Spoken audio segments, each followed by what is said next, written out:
नमस्कार, VNM studio से मैं सोनल भारद्वाज आप सभी का वीएनएम टीवी के बुलेटिन में स्वागत करती हूं। देश, दुनिया, शहर, जिले की तमाम खास खबरें आप तक लगातार पहुंचाते रहेंगे, लेकिन आइए सबसे पहले नजर डालते हैं वीएनएम हेडलाइंस पर। देखते हैं आज की खास खबरें। नीट विवाद में सुप्रीम कोर्ट का एनटीए को नोटिस, रद्द हो सकती है परीक्षा।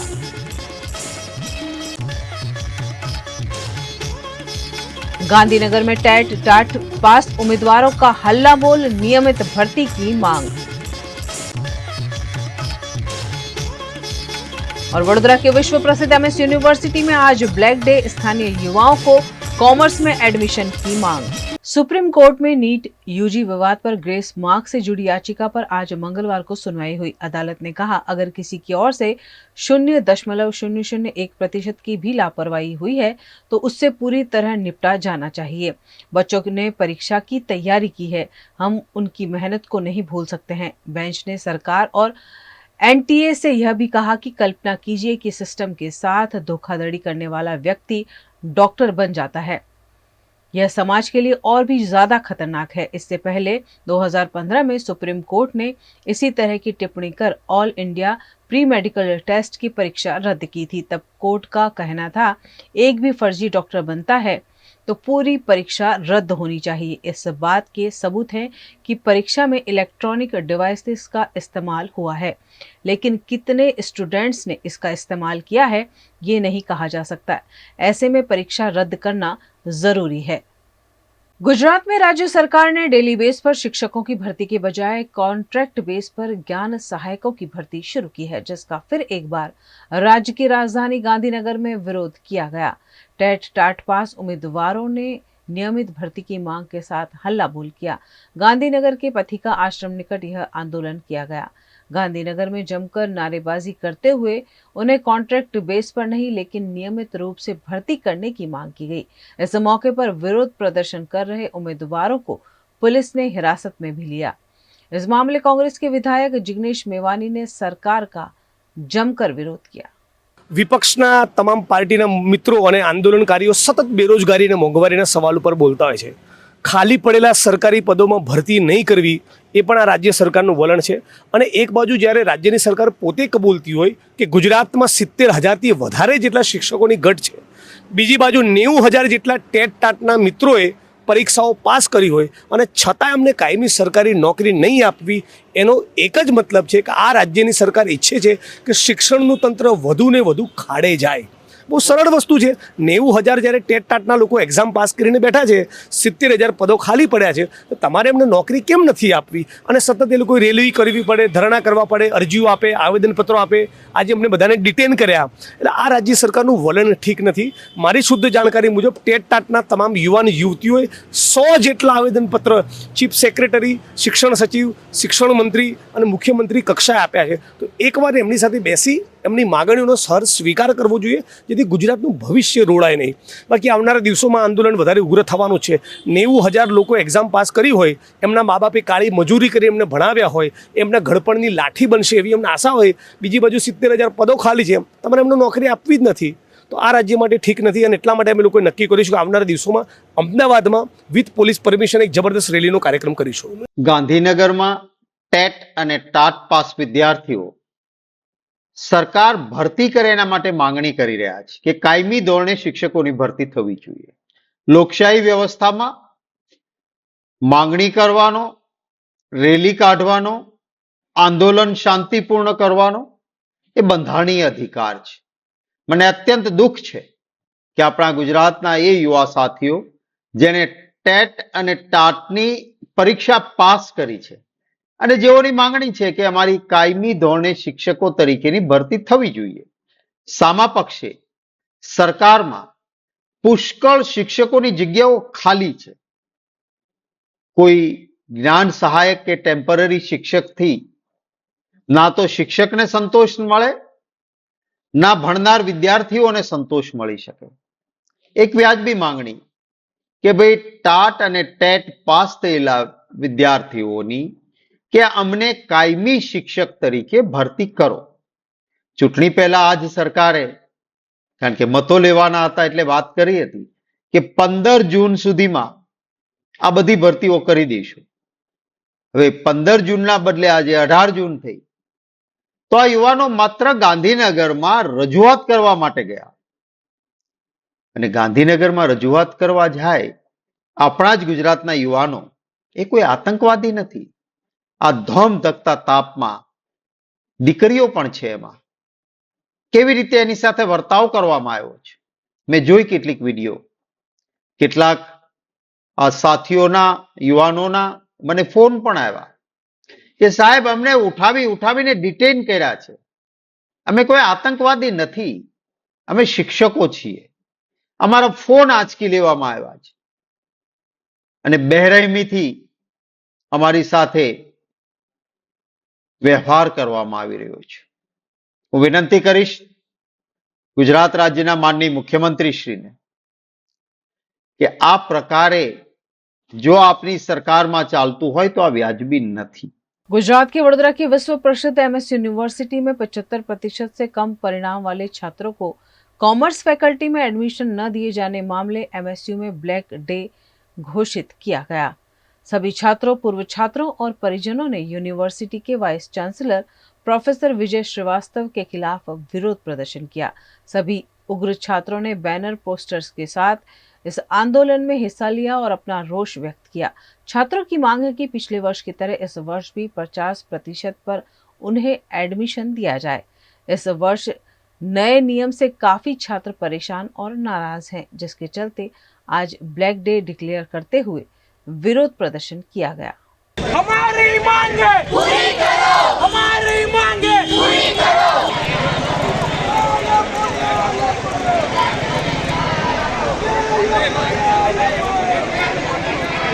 नीट की परीक्षा में हुई धांधली मामले गुजरात के वडोदरा में आम आदमी पार्टी द्वारा वडोदरा जिला कलेक्टर कार्यालय में आवेदन देकर परीक्षा को फिर से लेने की मांग की गई है. नीट की परीक्षा में धांधली करने वाले दोषियों पर कानूनी कार्यवाही की मांग भी आम आदमी पार्टी ने जिला कलेक्टर से की है. અમે આજે આવેદનપત્ર આપવા આવ્યા છીએ નીટની પરીક્ષાને લઈને કે જે એક જ ક્લાસરૂમમાં બિહારની અંદર 67 છોકરાઓ એક્ઝામ આપતા હોય અને 67ને જો 720 માર્ક પૂરેપૂરા મળતા હોય, 100% માર્ક જો એમને આપવામાં આવતા હોય તો આ સીધું દેખાઈ આવે છે કે પેપર લીક થઈ ગયું છે. પેપર લીક થયું એ તો પહેલેથી જ નીટની એક્ઝામ પહેલાં જ લોકોને ખબર પડી ગઈ હતી, પણ છતાં સરકારે કોઈ પણ જાતના એક્શન લીધા નથી અને નીટની એક્ઝામ આપવામાં કે એને પહેલેથી બાહેધરી આપવામાં આવી હતી કે આગળ કંઈ બી હશે તો જોઈશું, પણ કોઈ પણ વસ્તુનો નિકાલ આવ્યો નહીં અને નીટની એક્ઝામો લેવામાં આવી. જ્યારે રિઝલ્ટ આવ્યા ત્યારે ખબર પડી કે એક જ ક્લાસરૂમમાં બેઠેલા 67 છોકરાઓના 720 માર્ક પૂરેપૂરા આવ્યા છે. તો કઈ રીતે શક્ય છે? આજે આખા ભારતની અંદર 720 લાવનારા 2 કે 5 છોકરા હોય એ કદાચ માનવામાં આવે, પણ બિહારમાં એક જ ક્લાસરૂમમાં બેઠેલા 67 છોકરાઓ જો પૂરેપૂરા 720 માર્ક લાવતા હોય તો આ તંત્રની બેદરકારી છે, પેપર લીક થયું છે. અને સાથે સાથે આપણા ગોધરામાં બી એવો એક કિસ્સો બન્યો છે કે સ્કૂલમાં જ્યાં એક્ઝામ લેવાય એ એક્ઝામ આપવા માટે યુપીથી, આંધ્રથી કે મહારાષ્ટ્રથી, એમપીથી દરેક જગ્યાએથી છોકરાઓ આવ્યા. તો પોતાની નજીકનું સેન્ટર છોડી અને દાહોદ સુધી જો કોઈ એક્ઝામ આપવા આવતું હોય તો એની પાછળ કંઈકનું કંઈક કારણ છે. અને એ રિઝલ્ટ આવતા દેખાઈ આવ્યું છે કે ગોધરામાં બી આ રીતની જે લોકોને જણાવ્યા પ્રમાણે કે ભાઈ એમને એક્ઝામ રૂમમાં આન્સર પેપરો આપવામાં આવ્યા અથવા બતાવવામાં આવ્યા કે જે બી धांधली થઈ છે તે અતિ ખોટું છે. गुजरात के अमरेली के बगसरा में सफाई कर्मचारी हड़ताल पर उतर गए हैं. हड़ताल के चलते नगर पालिका के बाहर लगभग 150 कर्मचारी उपवास पर बैठे हैं. आंदोलन पर बैठे इन कर्मचारियों द्वारा विभिन्न 10 मांगे की गई है. इन मांगों को पूरा नहीं किया गया तो वाल्मीकि सफाई कर्मचारियों द्वारा तीव्र आंदोलन किए जाने की धमकी दी गई. ભગવાનની સાક્ષાતે અમારા વાલ્મીકી સમાજના તમામ સભ્યોની સાક્ષાતે બોલું છું. અમારા જે પ્રાણ પ્રશ્નો જે છે, અમારી 15 માંગણીઓ છે, એ આજની તારીખમાં અમે તે પહેલાં મહિના પહેલાં એને આવેદનપત્ર આપેલું.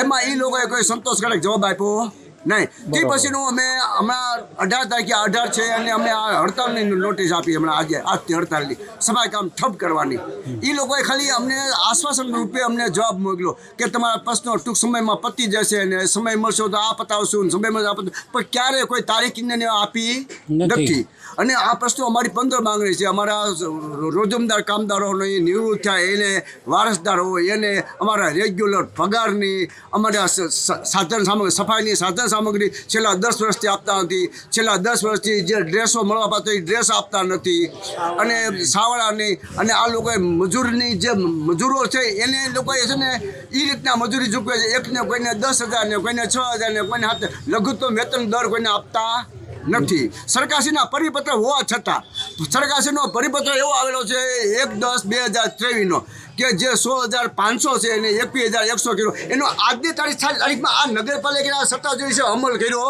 નથી આ हमारी मांगनियों से हजी आ मांगनियों हमारी हजी संतोषाती नहीं। न्यूज रूम से खबरों का सिलसिला लगातार जारी रहेगा, बने रहिए हमारे साथ, देखते रहिए VNM न्यूज।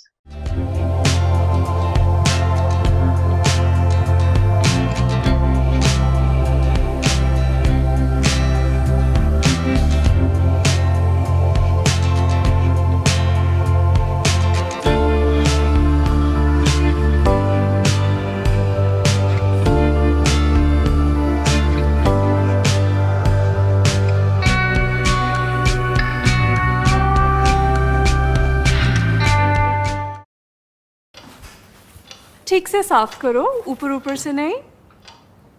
BLDC मतलब बोरिंग लुकिंग, इसको साफ करके क्या फायदा? इतनी बेइज्जती। Switch to RR signature designer BLDC fans, जो बोरिंग लुकिंग नहीं, वेरी स्टाइलिश लुकिंग है। RR सिग्नेचर फैंस, आपके काम की बात। Every new year we take a new year resolution. New year resolution का मतलब होता है upgrading your life, which means upgrading your lifestyle and upgrading your living space. And that is why the best choice is Trilogy by Courtyard.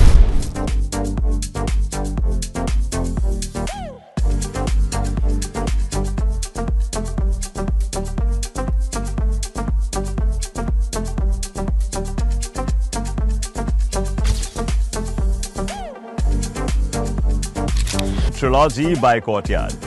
Finest architecture, world-class amenities, and a great space to live. Come check it out.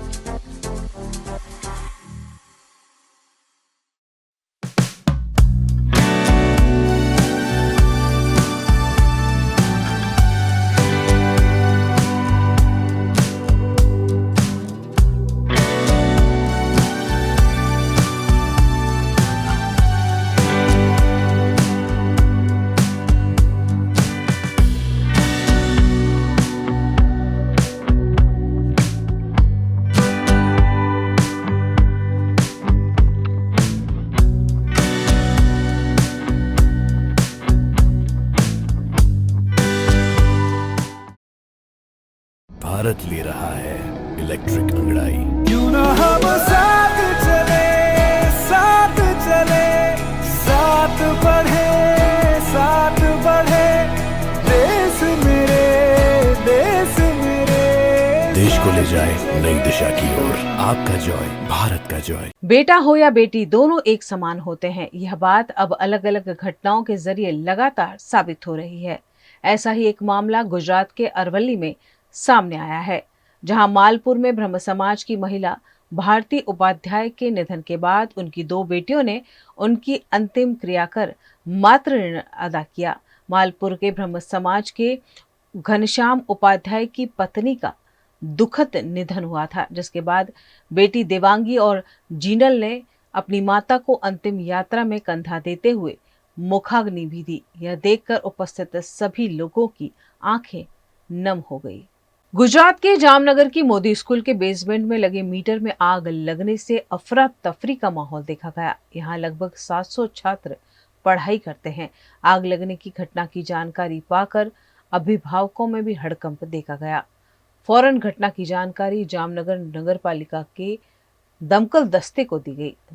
Jamnagar के दमकल दस्तों ने कड़ी मशक्कत से आग पर काबू पाया। राजकोट में घटी अग्निकांड के बाद पूरे राज्य में फायर सेफ्टी की जांच जारी है। इसी बीच मोदी स्कूल में घटी इस घटना से फिर एक बार फायर सुरक्षा पर सवाल उठ खड़े हुए हैं।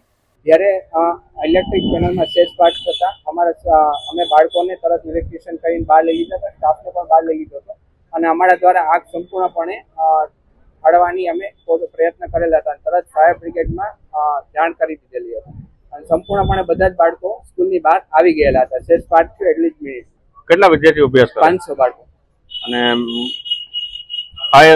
અને ફાયર સેફટીની સજ્જ હતી એટલા માટે તરત જ અમે બાળકોને ઇવેક્યુએટ કરી લીધા હતા અને તરત ફાયરના બાટલાથી અમે ઠાળવાની અમે પ્રયત્ન કરેલા હતા. गुजरात के वडोदरा की नवरचना विद्यानी विद्यालय ने सिल्वर जुबली के मौके पर पर्यावरण के प्रति बड़ा योगदान दिया है। वडोदरा की नवरचना विद्यानी विद्यालय स्कूल अपना सिल्वर जुबली सेलिब्रेट कर रही है। अपने 25 सालों को पूरा करने का एक सेलिब्रेशन मना रही है जो बिल्कुल अलग तरीके का है। कैसे, मैं आपको बताती हूँ। यहाँ पर स्टूडेंट्स ने आम की जो गुठलियाँ हम खा खा कर फेंक देते हैं, उन सभी गुठलियों को कलेक्ट किया है। क्यों किया है? आपने नाम सुना होगा सुभोजित मुखर्जी का, जो कि महाराष्ट्र के मैंगो मैन के नाम से जाने जाते हैं, जिन्होंने ये संकल्प लिया है कि वो 1 लाख आम के पेड़ उगाएंगे, जिनके NGO में देश भर से अलग अलग लोग जो है गुठलियों को इकट्ठा करके उनको भेज रहे हैं ताकि वो अपने इस मिशन में सक्सेसफुल हो और एनवायरनमेंट में अपना एक योगदान दे। इसी के चलते इस 25 साल के सेलिब्रेशन में यहाँ के टीचर्स और ख़ास करके यहाँ के स्टूडेंट्स ने आम की गुठलियों का कलेक्शन किया है, जिसे अब महाराष्ट्र भेजा जाएगा और वहाँ पर आम के पेड़ उगाने के इस संकल्प में अपना योगदान दिया जाएगा। सबसे पहले मैं आपको बता दूं, मेरे पीछे आप देख पा रहे होंगे यहाँ पर सभी स्टूडेंट्स जिन लोगों ने इस इनिशिएटिव में अपना योगदान दिया है, उन सभी की झलक आप देख पा रहे होंगे, उन सभी स्टूडेंट्स को आप देख पा रहे होंगे। साथ ही में जो पेटी वहाँ पर रखी है, जो बॉक्स वहाँ पर रखा है, उसमें आम की गुठलियाँ उन्होंने कलेक्ट करके रखी हैं। सभी अलग अलग गुठलियाँ हैं, कुछ ड्राई हो चुकी हैं, कुछ को पूरी तरह से पैकिंग के लिए रेडी कर दिया गया है और वो अलग अलग बॉक्स में जो है महाराष्ट्र भेजी जाएंगी। सबसे पहले यहाँ पर 4 टेबल्स, उनमें से सबसे पहला टेबल यहाँ पर जो बॉक्स है सीड कलेक्शन यहाँ पर जिस तरह से किया गया है, वो आप पेटी देख पा रहे होंगे, पूरी भर के गुठलियों की बॉक्स यहाँ पे रेडी किया गया है। इसी के साथ आपको मैं दूसरी तरफ लेकर जाती हूँ। वहीं दूसरी तरफ सीड सॉर्टिंग, यानी कि जैसे जैसे प्रोसेस आगे बढ़ता जाता है कि इन गुठलियों को किस तरह से पूरी तरह से पैक करके भेजना है महाराष्ट्र, उसका ये सेकेंड प्रोसेस है। जो क्योंकि सभी स्टूडेंट्स ने अलग अलग तरह से गुठलियाँ इकट्ठी करी हैं, तो सभी उस प्रोसेस को पूरा नहीं कर पाए। जिन्होंने जिस तरह से इकट्ठी करी, उस तरह से उस बॉक्स को रेडी किया गया है और वहीं इन गुठलियों को सुखाने, यानी कि जो गुठलियाँ सूख गई हैं, उन पेटियों को यहाँ पे रखा गया है। वहीं अब 4th टेबल पर मैं आपको ले जाऊँ तो यहाँ पर आप देख पा रहे होंगे रेडी फॉर पैकिंग। यहाँ पे ये जो सारी पेटियाँ हैं, ये सभी जो पार्सल यहाँ से करना है, जो कुरियर यहाँ से करना है, उसके लिए बिल्कुल रेडी है। यानी कि ये सीधे वहाँ पहुँचेंगी और जो उनका पर्पस है, जो उनका मिशन है, उसके लिए ये गुठलियाँ काम आएंगी। साथ ही इन बच्चों ने आप देख पा रहे होंगे ये पेपर के बैग बनाए हुए हैं, जिससे कहीं ना कहीं पर्यावरण की एक उन्हें सीख दी जा रही है कि एनवायरनमेंट कितना ज़्यादा ज़रूरी है, किसी भी चीज़ को वेस्ट नहीं करना है। ये सभी बैग्स इन बच्चों ने बनाए हैं और स्कूल वाले इन्हें ये सारी शिक्षा दे रहे हैं, जो एक बहुत बड़ी बात है, बहुत बड़ा इनिशिएटिव है। तो चलिए अब बात करते हैं उन स्टूडेंट्स से जिन्होंने अपना योगदान दिया है और जिन्होंने ये सीड्स कलेक्ट किए हैं। ये जो पूरा प्रोसेस कलेक्शन का शुरू हुआ है, कहाँ से आपको इन्फॉर्म किया गया था सभी स्टूडेंट्स को, और उसके बाद में किस तरह से आपने कलेक्शन किया है, वो पूरा बताइए ज़रा। हमको मतलब इसके बारे में अप्रैल में हमें इन्फॉर्म किया था कि ऐसा ये इवेंट है जिसमें मैंगो सीड्स कलेक्ट करना है। सो हमें सर्कुलर्स और वो सब भेजे गए थे and we were like very well informed कि हमें क्या करना है, कैसे करना है। सो हर एक स्टूडेंट, प्यून्स, टीचर्स एंड सब ने बहुत कंट्रीब्यूट किया है इसके लिए and everyone has provided mango seeds from their own house holds and all. आपकी तरफ से कितने सीड्स कलेक्ट हुए होंगे? मेरे तरफ से मतलब 10 to 15 सीड्स हुए थे और मैं इस इवेंट की वजह से मेरे मतलब घर और मेरे फार्म में वहाँ पे भी हमने बहुत सारे मतलब मैंगो सीड्स हमने कल्टीवेट किए। अब बात करते हैं, एक और स्टूडेंट यहाँ पे हमारे साथ में मौजूद हैं, उनसे भी बात करते हैं। आपके साथ में भी मेरा सेम क्वेश्चन है कि जो ये पूरा प्रोसेस था वो क्योंकि इन्होंने बताया कि अप्रैल से वो शुरू हो गया था, तो आपने किस तरह से कलेक्शन शुरू किया और कितने कलेक्ट किए वो बताइए। मैंने पूरे नेबरहुड से, मैं बिल्डिंग में रहता हूँ, तो मैंने मेरे पूरे बिल्डिंग को बोला कि हम ये पूरा मैराथन रन कर रहे हैं मैंगो कलेक्शन सीड्स का, और मैंने सबको इन्फॉर्म किया कि अगर आप मैंगो खाओ तो उनके जो सीड्स हैं वो रहने दो और मैं ड्राई करने दो, और उनके थोड़े दिन बाद मैंने सब सीड्स कलेक्ट किए, और मैं सब सीड्स, जब स्कूल रीओपन हुई तो मैं सब सीड्स लेके आ गया इधर वापस। मैंने I think total 92 seeds collect किए। क्या कहना चाहेंगे इस प्रोसेस के बारे में, और ख़ासकर क्योंकि सबने अपने हिसाब से सीड्स कलेक्ट किए हैं, तो मैं आपसे भी सेम क्वेश्चन करूँगी कितने सीड्स कलेक्ट किए हैं, और साथ ही साथ इस बात का जवाब भी जानना चाहूँगी कि आप यूथ हैं, तो आप पर्यावरण के बारे में क्या सीखा है अब तक और क्या कहना चाहेंगे आगे लोगों को? हाँ, तो मैंने अभी तक टोटल मेरा कंट्रीब्यूशन 20 to 30 सीट्स का रहा है। आपने जैसे कि अभी बोला कि वी आर यूथ्स, राइट? तो हमारा आजकल की generation like focus only on comfort zone, तो हमारा ऑब्जर्वेशन ये रहा है कि हम कंफर्ट जोन से बाहर निकल के एनवायरनमेंट के बारे में और इकोसिस्टम के बारे में भी कुछ सोचे, और इसीलिए जो हमारे स्कूल ने हमको ये इंस्पिरेशन दिया है, तो हमारे ये कंट्रीब्यूशन सबसे इम्पोर्टेंट था, क्योंकि ये पूरा ना कि बल्कि सिर्फ हमारे स्कूल के लिए इम्पोर्टेंट था, पर पूरे इकोसिस्टम के लिए कंट्रीब्यूट करता है। हाँ, हमारा स्पेशल थैंक्स हमारे चेयरपर्सन तेजल अमीन ma'am, principal Archana Mishra ma'am, और सारे प्यून्स से लेके हमारे सारे टीचर्स, कोऑर्डिनेटर्स को हमारा स्पेशल थैंक्स है। अब बात करेंगे नवरचना स्कूल की प्रिंसिपल डॉक्टर अर्चना मिश्रा से, क्योंकि कहीं ना कहीं ये पूरी जो पहल है, ये पूरी कोशिश है, वो इस स्कूल के पूरे स्टाफ, टीचर्स, प्रिंसिपल, इन सबके ज़रिए हुई है। तो मैं बात करना चाहूँगी यहाँ की प्रिंसिपल से और जानना चाहूँगी कि ये जो इनिशिएटिव है, इसका आइडिया इन्हें कहाँ से आया और क्या कहना चाहेंगी वो इस पूरे इनिशिएटिव के बारे में? तो आइडिया एक्चुअली मेरा नहीं है, ये लोग क्रेडिट देते हैं, पर क्या है कि हम लोगों ने एक वीडियो देखा था साथ में, जिसके बेसिस पे हम इंस्पायर हुए और हमारे टीचर्स ने ऑर्गेनाइज़ किया, और ये ऑर्गेनाइज़ कर रहा क्योंकि छुट्टियाँ आने वाली थी तो, और मैंगो सीज़न है, तो आइडिया अच्छा लगा। मैंगो सीज़न में आई एम श्योर बच्चों ने बहुत एफर्ट लगाया, हमारे टीचर्स ने भी। इट इज़ ईज़ी टू, आप मैंगो खा के फेंकना आसान है, लेकिन उसको फिर उसके सीड्स को धोना, फिर उन्हें सुखाना, फिर इंश्योर करना कि वो स्टेल नहीं हो जाएं, वो सब करना, तो इन लोगों ने बहुत एफर्ट किया है। It is a great thing हम कुछ कंट्रीब्यूट कर पाएँ, और हमारे बच्चों को actually it is a matter of awareness. तो इसका मतलब एक्चुअली मुझे ये लगता है बच्चे ऑलरेडी अवेयर हैं, और इनके ज़रिए बाकी बच्चे अवेयर हो रहे हैं, और अगर हम ये कंट्रीब्यूट कर पाएँ इनसे, रियली अगर वो लोग जिनको हम ये दे रहे हैं वो अगर ट्रीज़ उगा पाएँ और ये मैंगोज़ प्रोड्यूस हो पाएँ, इससे अच्छी कोई बात हो नहीं सकती। एनवायरनमेंट में छोटा सा कंट्रीब्यूशन नवरचना विद्यानी विद्यालय कर सके, इससे अच्छा क्या हो सकता है? इन बच्चों को जो पूरा डायरेक्शन दिया गया था, जो पूरा समझाया गया था कि किस तरह से ये प्रोसेस काम करने वाला है, उनके टीचर इंचार्ज से अब हम बात करते हैं। जॉली जोशीपुरा जो हैं, उनसे हम बात करेंगे और जानेंगे कि उन्होंने ये पूरा कोऑर्डिनेशन बच्चों के साथ किस तरह किया और कितना इजी या डिफ़िकल्ट रहा था बच्चों को इन सब चीज़ों के बारे में समझाना। इस बार की गर्मी जब इतनी ज़्यादा होने लगी और जब पर्यावरण के बारे में हम सबको कुछ सीरियसली करने के लिए मतलब कंफर्म करना था कि हम कुछ कर पाए, तो आने वाले सालों में गर्मी का थोड़ा तो कम से कम लेवल कम हो जाए। तो हम लोगों ने जब आम के पेड़ के बारे में सोचा कि आम का पेड़ है, उसमें पतझड़ की ज़्यादा इफ़ेक्ट नहीं होती है, और वहाँ पे बायोडाइवर्सिटी, छोटे इंसेक्ट से लेके बहुत सारे birds and reptiles and even हम भी उसके नीचे बैठ के अच्छे से एंजॉय कर सकते हैं और गर्मी कम लगती है। तो सोचा कि हम आम के पेड़ को यहाँ बड़ौदा में ही लगाए। बट साथ में जब हमने देखा कि मुंबई में mission green Mumbai NGO, they have decided to grow 1 lakh mango tree, तो फिर हमने स्कूल के ज़रिए सोचा, तो फिर हमने स्कूल के सारे बच्चों को, प्यून्स को, टीचर्स को, सबको बोला कि इस बार समर में जितने भी आम खाए उसके मैंगो सीड्स को वॉश करके, ड्राई करके स्कूल में जमा कराए। और हम आशा करते हैं कि आने वाले साल में इसी तरह का प्रोजेक्ट हम वडोदरा अपनी संस्कार नगरी में भी कर पाए, और हम यहाँ पर भी mission green mango, environment and sustainable development, वो सब जितना भी हमसे ज़्यादा हो सके कर पाए। तो चलिए अब बात करते हैं इन बच्चों के कोऑर्डिनेशन के लिए 2 टीचर इंचार्ज जो हैं इकट्ठे हुए थे। अब बात करते हैं कृष्णमाल मैम के साथ में और अब वो बताएंगी कि वो इस पूरे इनिशिएटिव के बारे में क्या कहना चाहती है। मैं वीएनएम को पहले थैंक्स बोल रही हूँ कि ये बहुत बड़ा चैलेंज बच्चे ने लिया एंड 25th ईयर सेलिब्रेशन हमारा हो रहा है सिल्वर जुबली नवरत्ना विद्यालय का। तो मैडम का एक ड्रीम प्रोजेक्ट था कुछ तो करने एनवायरनमेंट के लिए।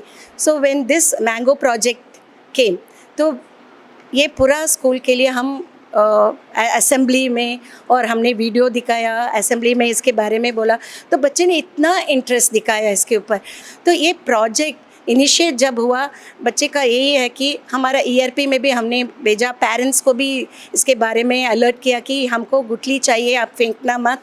सो जैसे ही 13th ओपन किया हमारा इतना कलेक्शंस हो गया, हम फिर पूरा सेग्रीगेट किया, सॉर्टिंग किया, ड्राइंग के लिए बच्चे, ये पूरा बच्चे का मेहनत है। So we are very proud and अभी जो ये जाएगा, अभी एज मैडम ने जॉली मैम ने बोला कि हमारा जो आम महाराष्ट्र में ग्रो होता है, फ्यूचर में उनका आम भी इधर आएगा, तो it is a national integration भी हो गया इधर। So we are looking forward for more project and thanks to VNM for giving this opportunity. आज के युवा को तैयार करना अपने कल के भविष्य के लिए, उन्हें सही सीख देना एक शिक्षक का काम होता है, जिस एनवायरनमेंट में वो रहता है उन लोगों का काम होता है। और बहुत अच्छी बात है कि नवरत्ना स्कूल अपने स्टूडेंट्स को वो सारी सीख बहुत अच्छे से दे रही है और उसकी एक झलक आपने आज ये देख भी ली है कि ये सेलिब्रेशन का जो अलग तरीका स्कूल के स्टाफ ने, स्कूल के प्रिंसिपल, टीचर्स द्वारा निकाला गया है वो कितना अलग है और बच्चों को पर्यावरण के प्रति जो जानकारी दी जा रही है वो कितनी अच्छी है। इसी तरह उम्मीद करते हैं कि हर स्कूल, हर एनवायरनमेंट इस तरह का हो जहाँ पर बच्चों को ये सिखाया जाए कि हमारा पर्यावरण कितना ज़रूरी है। इसी तरह वडोदरा और देश दुनिया की खबरें हम आपको VNM TV के ज़रिए दिखाते हैं, तो उसके लिए आप VNM TV से जुड़े रहिएगा। VNM TV का YouTube चैनल आप सब्सक्राइब कीजिए और साथ ही जियो फाइबर पर आप हमें देख सकते हैं 498 नंबर के चैनल पर। नमस्कार। पूरे गुजरात राज्य में आज स्कूल वैन और रिक्शा चालकों की हड़ताल है, जिसके चलते बच्चों को स्कूल पहुंचने में समस्याओं का सामना करना पड़ा। सुबह सुबह अभिभावक बरसती बारिश के बीच अपने बच्चों को छोड़ने के लिए स्कूल आए। खासकर वर्किंग पेरेंट्स को वैन और रिक्शा चालकों की हड़ताल से परेशानी उठानी पड़ी। दरअसल RTO और ट्रैफिक विभाग द्वारा नियमों में बरती जा रही चुस्ती को लेकर वैन चालक हड़ताल पर उतर गए हैं। वैन चालकों ने किराए में भी 200 रुपए की बढ़ोतरी कर दी है और उसके बावजूद भी की जा रही मनमानी को लेकर अभिभावकों में रोष का माहौल देखा गया। વરસાદ પડતો હતો, અત્યારે હવે છોકરાને મૂકી દીધા, હવે નીકળું છું। ભાઈ છે આ હું છોકરા મૂકવા આવ્યો છું, મારા છોકરાને ખોટી રીતે RTO સાહેબ હેરાન કરે છે, અમને પરેશાન થઈ ગયા। અમે તરીકો છોડીને આવ્યા, સવારે 5 વાગે ઉઠીને ટેસ્ટ આવ્યા ને અમને બહુ તકલીફ પડે છે। गुजरात के वडोदरा में एयरपोर्ट को उड़ा देने की धमकी एयरपोर्ट अथॉरिटी को मेल से मिली है। धमकी भरा ईमेल मिलते ही एयरपोर्ट प्रशासन हरकत में आ गया है। घटना की जानकारी फौरन पुलिस को दी गई। पुलिस ने मौके पर पहुंचकर जांच शुरू की है। पुलिस और CISF द्वारा फौरन एयरपोर्ट पर जांच शुरू की गई। धमकी भरे इस ईमेल के चलते वडोदरा एयरपोर्ट पर सुरक्षा भी बढ़ा दी गई है। यह ईमेल कहां से आया और किसने भेजा है उसकी तफ्तीश की जा रही है। गुजरात की विभिन्न जांच एजेंसियां भी इस मामले की जांच में जुट गई हैं। वडोदरा एयरपोर्ट को बम से उड़ा देने की धमकी की गंभीरता को देखकर फौरन मामले की जांच शुरू कर दी गई है। वडोदरा एयरपोर्ट को मिले इस ईमेल में इंग्लिश में लिखा है कि वडोदरा एयरपोर्ट पर बम है और आप सब मर जाने वाले हैं। वड़ताल के साधु का अश्लील वीडियो वायरल होने के बाद गुजरात के सूरत में वैष्णव समाज के लोग एकत्रित होकर कलेक्टर कचहरी पहुंचे और इस मामले को लेकर आवेदन पत्र देते हुए विरोध प्रदर्शन किया। इस विरोध प्रदर्शन में बड़ी संख्या में अलग अलग विस्तार के वैष्णव समाज की महिलाएं और पुरुष जुड़े। इस मौके पर यहां एकत्रित लोगों ने ऐसे साधुओं को संप्रदाय से निकालकर स्वामी नारायण संप्रदाय को बचाने के सूत्रोच्चार भी किए और मांग पूरी न होने पर उग्र आंदोलन की धमकी दी। VNM TV की खबरें अब आप YouTube, Facebook, Instagram के अलावा OTT प्लेटफॉर्म्स पर भी लाइव देख सकते हैं। डेली हंट जियो टीवी के 498 नंबर के चैनल पर VNM TV 24 घंटे आपके लिए उपलब्ध है। तो देखते रहिए VNM TV। न्यूज रूम से आज के लिए बस इतना ही। देश, दुनिया, शहर, जिले की तमाम खास खबरें लेकर हम कल फिर हाजिर होंगे। तब तक के लिए हमें दीजिए इजाजत। नमस्कार।